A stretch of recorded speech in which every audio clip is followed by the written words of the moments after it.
going on, everybody? Steve here. So I started making my aviary and for the young birds, and I'm gonna do the trapdoor and access to come out here. And I was going to do a traditional like box style aviary with a landing board on top and then trap that way, but my friend John suggested doing it this way, and I think this is called a California screen. I'm not sure. I have no idea what it's called, but I actually like this way better, and I'm glad he suggested it. So the birds can come in and out as they please and learn the area, and I can also release them from here. So I'm going to come down to about here, across with another 2x4, and from here up is going to be covered to keep any rain or wind from or the wind from blowing any rain into the loft. And then the whole bottom portion is going to be a removable door. I may even put it on hinges so it just drops down. I'm not sure yet. So when I'm done trap training and getting them used to the area and I want to let them out for the first time, I can just open this whole door up and they can go out. And then they can come back and land right here, fly right in, and we'll have in and out access here. They can go in and out whenever they want. And then I'm gonna have my trap door there so they can go back in on race day or from when they're flying. And, you know, as the birds go in, they can't come back out. You know how that goes. So I'm gonna do that here, and there's plenty of room if I want to extend it. Technically, this section is where some of the breeders are, so I'm definitely going to make them an aviary so they can come out and get some fresh sunlight and, you know, fresh air, and just come outside. They're, you know, they're prisoners, but they can still come outdoors and soak up the sun. But I'm not sure if I'm going to do that. I may do it like that just so it matches and it'll look a little nicer, but it's not going to be as functional as this one, since this is going to be for the race team. So I wanted to show you guys this as it goes, and I will update as I complete it. It's not going to be done today, maybe next weekend. I would like to get these birds to start going out as soon as they're ready, and they're getting close. So let's go in there and take a look at the new young birds. All right, so here are the first six that I just moved out here. That white one right there with the brown spot on its back, we moved out yesterday, and they're all doing really good. They're eating, they're drinking, they're looking nice. They're losing more of their fuzz, and they're not really looking like babies that much anymore. But they're still, you know, smaller than the adults, but they're getting there, and they're all doing really good. They're eating well, drinking really well, and I'm really looking forward to start training them, get a few more birds. Got like 6 down and 25 to go. So hopefully I've reached that number. And I want to show you guys what I've been putting in their food. I'm sure you've noticed that the start and the junior Versalaga is been all sold out. It's not in stock yet. I'm on the Chewy's waiting list for an email update when it's back in stock, and it's not here yet. So I've been feeding them Versalaga Jerry because it's all I can get, and just kind of loading it up with vitamins because it's not as high in protein as it needs to be. So let me show you what I'm putting in it. I have all my vitamins and stuff up here. So for the young birds, I've been putting in garlic oil, which is just, I'm a firm believer in garlic is just good for everything. It's good for respiratory, it's good for digestion. Garlic is just good. It's one of nature's medicines. So I've been putting the garlic oil in their food, and then I've been switching it up between the Breeder's Advantage, because that's what I was giving the parents that were feeding them. So I didn't want to just cut this out immediately. And then I've been giving them this Be Pure. I'm going to give them this like once a week. It's just, you know, B12 vitamins. It's high in good proteins. It's got amino acids. So I've been giving them some of this. They've only had this once because, like I said, once a week. And then I got this glucose vitamin for when they're flying. This stuff is supposed to be good for muscle recovery, aids in, muscle fatigue, and helps you heal. And it's got a lot of vitamins in it. There's no ingredients on the package that are in a language I can read. But yeah, so I've been giving them this stuff, and I had somebody comment about asking me what I do for like lice and mites, and so I have this stuff. It's called Indecto. It's got a little dropper top, and every 6 months or as necessary, you just put 1 drop of this on the back of the bird's neck, and it gets rid of the lice and mites, and it's supposed to worm them too, but I don't know about that. But hey, who knows? So this has ivermectin in it. You can see that right on top. It's 0.3% ivermectin. Ivermectin is really good for like bugs, lice, mites, and it is supposed to be good for worms. I know they absorb it through their skin. I was always under the impression for worms they needed to ingest the ivermectin. But yeah, this is all I used. I got this when I saw some feather lice on my white homers, and I was using permethrin, and because that's what I have for the chickens. So I made like a permethrin bath for them, and it worked. And then 3 days later I saw the lice again, and so I got this with the ivermectin in it, and I put 1 drop on the back of all the birds' necks, and I haven't seen a feather lice since. So this stuff is really good. It's a small bottle. It's not that expensive. I don't remember what I paid for it, but it really wasn't that bad. And like I said, it's 1 drop per bird. So this little bottle goes a pretty long way. And update on the new breeders. So my Jansen and my Muleman, they definitely have paired up, and hopefully she'll start laying eggs in the next couple of days. And I have my Deverant hen there, and the Deverant cock is down there. He's trying to drive her to nest again, because if you remember, they kicked their eggs out of the nest, and they didn't make it. So yeah, you can hear him. He's ready to go. He wants more babies. And then I've got the black one up there and the other hen, and I'm waiting for something to happen with them. It's slow going. I don't really think they're very interested in each other right now, but hopefully once these guys are on eggs and these guys are on eggs, and it's just these two really in here moving around, they'll start getting going. But he's still new, so we'll give him some time to adjust. It's only been about a week and a couple of days. So we'll let them do their thing.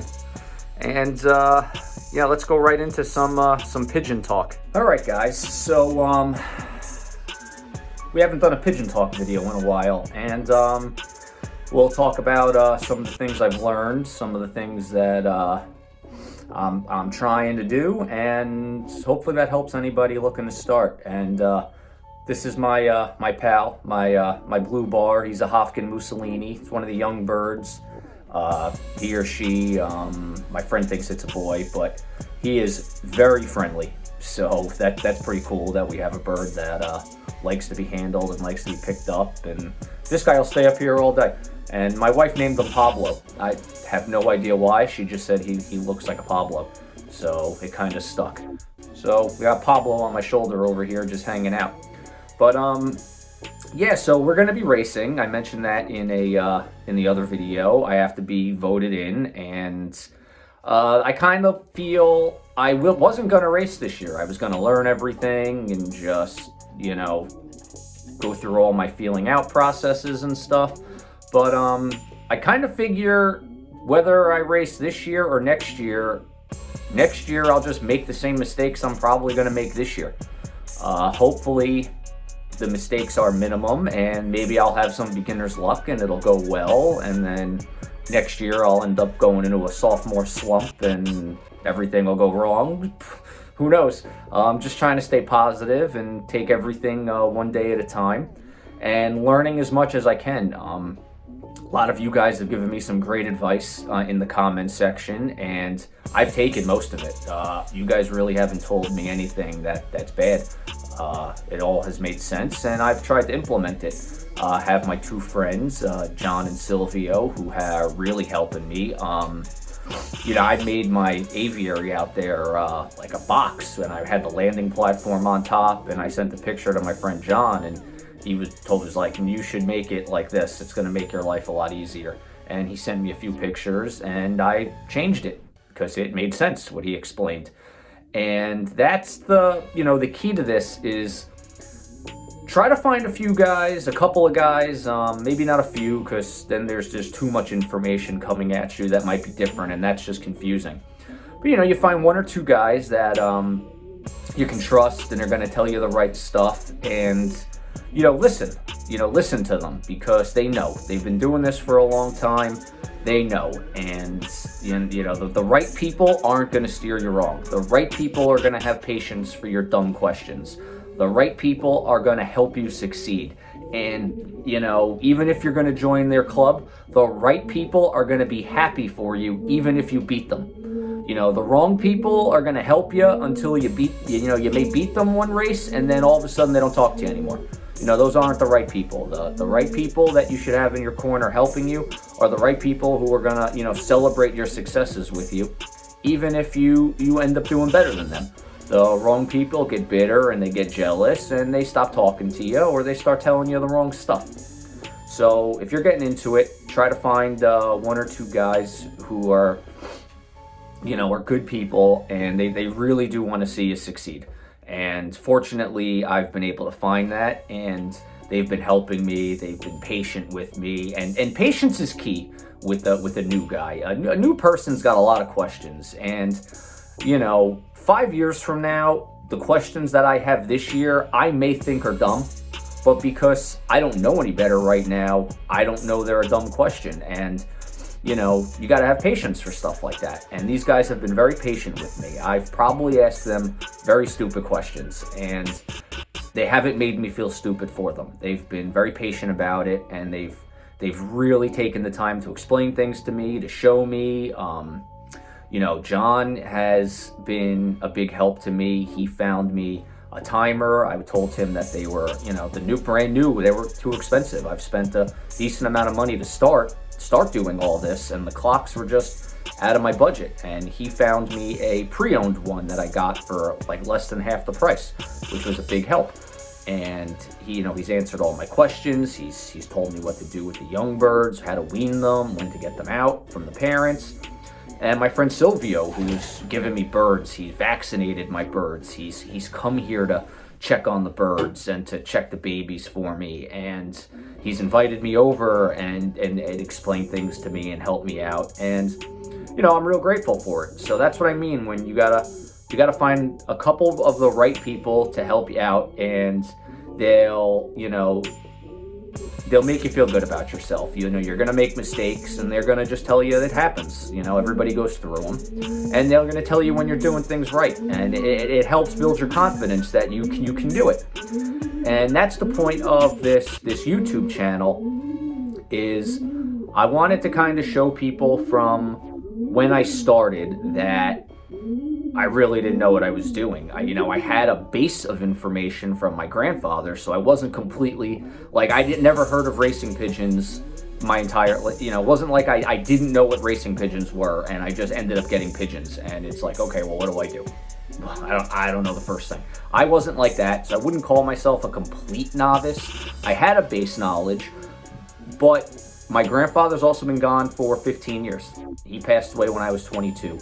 And I'm 37 now, and I would say there was a gap there between 14, 15, and when he passed away that, I was really just interested in girls and my friends and playing sports, and I probably spent less time with him with the pigeons. But prior to 14 or 15, I was with him with that as much as I possibly could. So I did learn a bunch from him that I remembered, but there was a lot of gaps in the information that I remembered that I didn't know. And these guys have really helped me big time. So for any of you guys out there thinking about getting into this, it's okay to not know what you're doing. Nobody's an expert at anything when you start. Everybody starts somewhere, so I think, in my opinion, the best way to start something is do your research, read as much as you can, watch as many videos on YouTube as you can, and then go for it. You know, you're never going to get better until you start. You can read as many videos as you want, or watch as many videos as you want, read as many articles as you want, but you're really not going to get any better until you do it, because there's a big difference between what you read in the book and what happens in real life. And everybody's situation with birds is going to be a little different, and you know, you're going to have to make adjustments on the fly and think outside the box or outside the book. So I hope you guys enjoyed this, and I really hope my videos are helping people that are thinking about doing it, and you know, and can see the progression of like how fast you pick it up once you just start doing it. You know, this started for me in the middle of September. It's now the end of January, and I think I've learned quite a bit from these guys and from you guys in the comment section and from doing my own research. But the most I've learned has just been doing it. I've learned a ton by just being able to interact with the birds and train the birds, the first round, the first white homers, and train them. And I learned a ton just by diving in. More by diving in than by watching the videos, because I can watch the videos, but there's no emotions in there. You know, I had to go through my nerves and the anxiety of letting the birds out, and are they going to come back, and dealing with the hawks and dealing with X, Y, and Z. You know, you can watch all the videos, but until it's right there in your face, that's when you're really going to learn. So, alright guys, that's this Sunday's video, and I've got this one's parents, the Hofkin and the Mussolini, out there sitting on 2 eggs, and my calendar, I've got marked down tomorrow, starts hatch watch for those 2, so with any luck on this coming Thursday's video, there's going to be a couple new little blue bars like this one out there waiting for us. So, alright everybody, enjoy the rest of your weekend, good luck with breeding season, and take it easy.